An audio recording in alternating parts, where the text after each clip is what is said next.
When you're starting a web design agency, planning ahead can be the difference between getting off to the best possible start or spending months playing catch up. But it can also be really hard to know exactly what you'll need to get done, and it can feel overwhelming.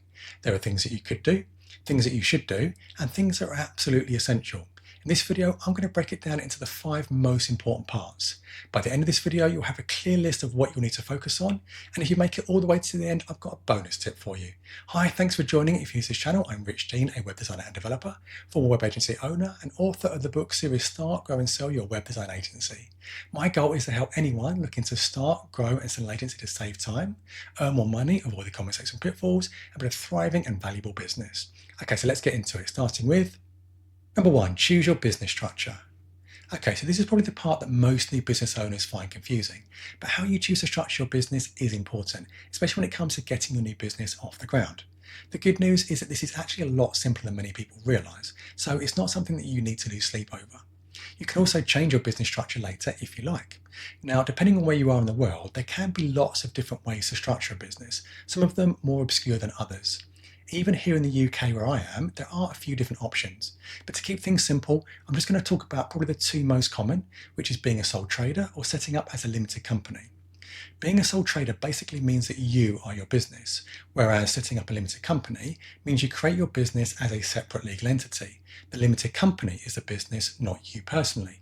Now, that is a very simplified overview. So if you're trying to decide which one is right for you, I'd recommend doing some more thorough research or speaking to an expert like an accountant. If you're leaving employment, then becoming self-employed or a sole trader is perhaps the easier option, and that's why many people like it. Equally, many people also prefer the clear distinction between them and their businesses, so they prefer the limited company route. If you go into business with a partner, then you may need to consider other options. Either way, you'll want to make sure you've got this sorted by the time you're ready to start trading. Number 2, get your work environment ready. Okay, so with home working still being really popular, I'm going to assume that you've probably already got some kind of home working setup, or you've at least worked from home a bit already. But do you have the right working setup? If you haven't, then you'll definitely need to plan this out ahead of launching a new business. Maybe you'll want to work from home, or maybe you'll prefer to work in a dedicated office where you can be around other people. It's entirely up to you, and both options do have benefits. But what you don't want to do is start your new web design agency without giving this any thought. Even if you've been working from home by using something like your sofa or your kitchen table, that might have been okay for short periods, but it probably won't be healthy for you to do that once you're working in your business full time. You'll need somewhere comfortable and ergonomic, otherwise you could end up giving yourself a long-term injury. Your computer setup is also really important, and there's a big difference between a low-cost laptop that's fine for just checking emails or web browsing versus one that's actually capable of more intensive tasks like design and development. So here's my quick checklist for what you'll need for a good working environment, either at home or in an office. Firstly, a desk, so probably the most obvious, but it will need to be wide and deep enough for all your equipment and high enough for you to sit or stand comfortably. Then you'll need a chair, again a pretty obvious one, but it will probably be in constant use and constant contact with your body, so don't scrimp here. Invest in something that's both comfortable and supportive. You'll need your main computer, so this could be a laptop or a desktop, but it needs to work around you and also needs to be powerful enough to perform all the tasks you'll need it to. And then you'll need accessories, so even if you choose a laptop, you should also use a separate keyboard and mouse. A second monitor can also be a good investment, as can an external hard drive to give you an extra backup on top of cloud storage. And like I said, try not to scrimp on these. When you're just starting out, money can be tight, but I know from experience that investing in quality usually more than pays for itself. As the saying goes, buy cheap, buy twice. Number 3, put the word out. Okay, before we get into this one, I need to ask you a really big favour. We're a fairly new channel, so it would really help us a lot if you could like this video, subscribe if you haven't already, and also share this content with anyone else you think could benefit from it. It takes a lot of time to make these videos, so this will really help YouTube to recognise our content, and it'll mean we can carry on making helpful videos just like this. Okay, thank you, and back into it. So one of the things that always surprised me when I ran my web design agency was just how important word of mouth recommendations can be. When you're just starting out, chances are you won't have built up much of a reputation or network of contacts, but you will need to, otherwise you might struggle to find work. The best way to do this is just to get the word out, and so don't be afraid of being too vocal about your plans for your new business. Tell as many people as you can. Friends and family are the obvious places to start, but also anyone else you think could be beneficial, even your employer, though we'll get to that part in a moment. Even if you think whoever you tell may not be interested themselves, you never know who they might know. And obviously, don't be afraid to shout about it on your social channels. Remember, you never know who could be looking. I can still remember one of my first ever clients came about because a friend of mine told them I was starting my own agency.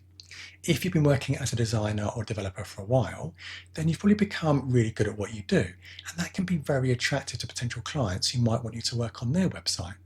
There could even be people out there right now who would love to work with you, but they don't because they see you as off limits because you're working for someone else. If they know you're branching out on your own, then that could be the trigger that gets the ball rolling. Plus, when you're just starting out and you're worried about where the work will come from, it can be a huge confidence boost when you start to hear that people want to work with you. Number 4, leave your employer on good terms. So this one should go without saying, but if you're employed and you're leaving that employment to start your own agency, it's always best to leave on good terms.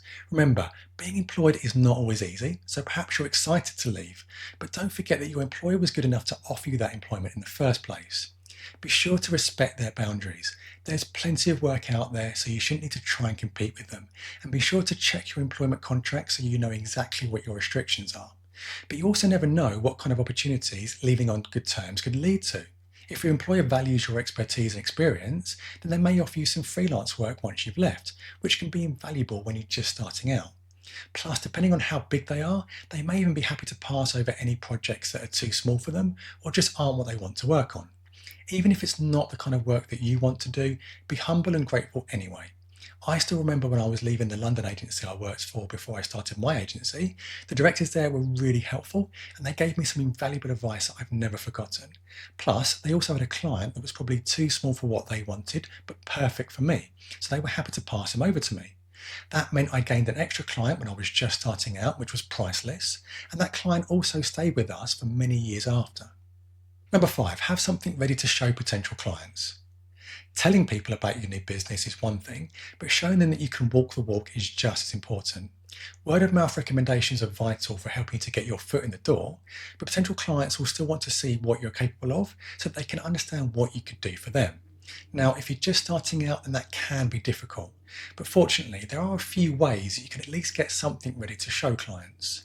You could be extra creative on your own brand and website, so even if you don't have too many real client projects to show, at least your own website can do some of the heavy lifting when it comes to impressing clients. You might be able to use some of the projects you did while you were employed for other agencies, though be sure to check first, don't include anything that you don't have permission to use, and make sure you give them credit too.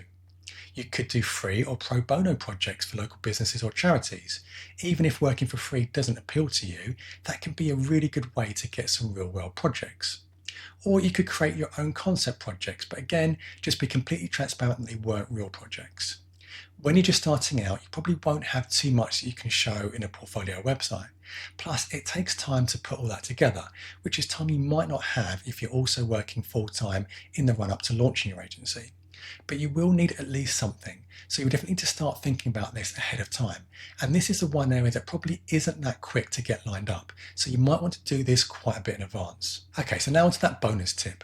Make sure you have a business bank account set up. Okay, so I'm going to assume that once your new agency is up and running, you're probably going to want to actually get paid. That means you'll need to have a business bank account. Now, you might be thinking that if you're going to start work as a sole trader, you could just use your personal bank account. And technically, you probably could, but personally, I wouldn't recommend that. First, do you really want all your business transactions being mixed up with your personal ones? That would almost certainly make managing your business's finances a lot messier. Second, there's a good chance that other people will need to see your business transactions too. At the very least, your accountant will need to go through them to prepare your accounts, and I would recommend having a good accountant, even if you only work as a sole trader. Plus, if you ever want to apply for business finance, then lenders will probably also want to see your statements too. And if they have to sift through your personal and business transactions, that's going to make their work a lot harder. It probably won't look very professional either. Plus, do you really want other people seeing what goes on in your personal life? So even if you choose to go self-employed, you'll probably still want to set up a dedicated business bank account. And if you choose to set your business up as a limited company, then you'll definitely need one. But the application process can take time, sometimes several weeks, so make sure you plan this into your timings. It won't look very professional if you have to tell your clients that they can't pay you because you don't have a bank account yet. Okay, so hopefully you found this video useful. If you've enjoyed it, then please don't forget to like and subscribe. And if you'd like more tips and insights for how to start your business, check out my book series, Start, Grow and Sell Your Web Design Agency, which you can buy from Amazon now, and I'll share a link in the description below. And if you want to watch even more informative content, then why not check out this video here. Thanks again for watching, and I'll see you in the next one.